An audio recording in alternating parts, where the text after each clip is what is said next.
Wait, say something? Testing? Yeah. Good.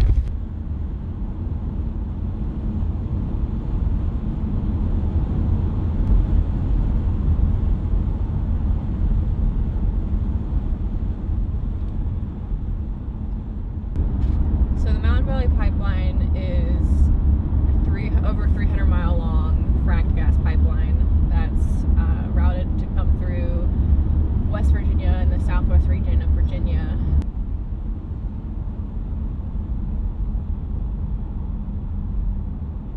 When I say the blast zone, I mean if the pipeline, when the pipeline explodes. Oh. Because we know that it's going to.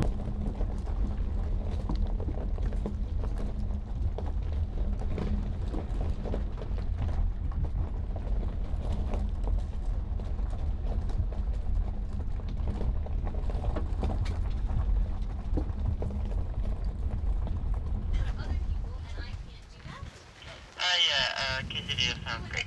Over. Can I interest you in some of the broccoli scramble inside the quesadilla? Yeah. Everyone has a apple with that.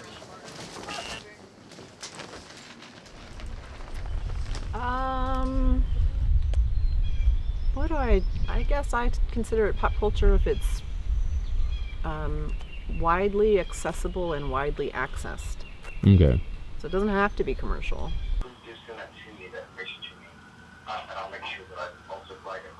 June of last year. In June of 2018, I chose to climb an excavator on Brush Mountain and wrap chains around my wrists and lock them into an iron pipe that attached me to the excavator. I'm here because for 3.5 years we've been fighting this stupid pipeline that nobody wants. I liked what William DePaulo, who was a lawyer for the tree sitters on Peters Mountain, said, which was that the trees were essentially their megaphone, that it was an exercise in freedom of speech to be there. And that's the way I felt about being at the top of Brush Mountain that day. Dozens and dozens of people came out to cheer and watch to keep me safe. It took 14 hours, and they eventually were able to saw through the pipe and bring me down and arrest me. In early September of 2018, maybe September 4th, Lauren Bowman, a recent Virginia Tech grad and an anonymous tree sitter, announced their presence in eastern Montgomery County. And Lauren lived in a tree for about a month, including through tree cutting that came dangerously close to the tree sits. And then she came down, and Philip Flagg went up in that tree.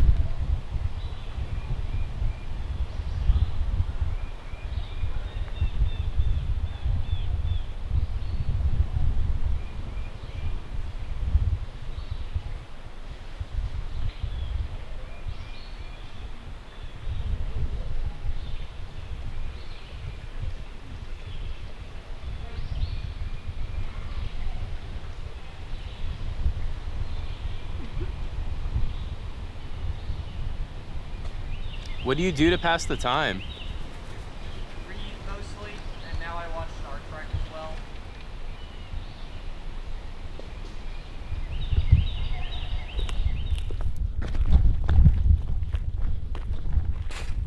The risk that the sitters took generally, or I guess to speak of myself, the risk that I was taking is that they could go to court and get an injunction, which would give them the legal authority to remove us from the tree sits.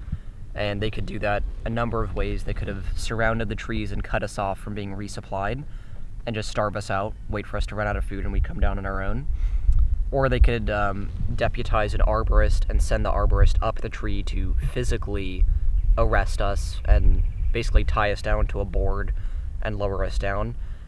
And that would be the risk that we were taking. As it stands now, they're trying to get an injunction, and the judge has not ruled on it in several months, and who knows if she ever will. But being in the trees, you are certainly risking arrest. That's kind of how these things normally end.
I think for a lot of people, the problem is they would like to do things, but they just don't know what to do or how to do it or where to plug in. And they feel like, I want to do things, but I'm just this crazy person. I'm this isolated little me, and everyone else doesn't care, and, it's just me against the world. How could I even do anything? But of course, it seems like a lot of people feel that way and they just don't realize it. So I think coming to a place like this has been good for a lot of people, from what I've seen, just because it allows them to see that places like this do exist and there are people that actually care just as much as you do and are doing things about it, like tangible, concrete things today that don't depend on some politician thinking favorably of us. It's us taking it into our own hands and saying, look, we don't like this pipeline and we're going to stop it. And we're not waiting for someone else, some other adult, to do it for us.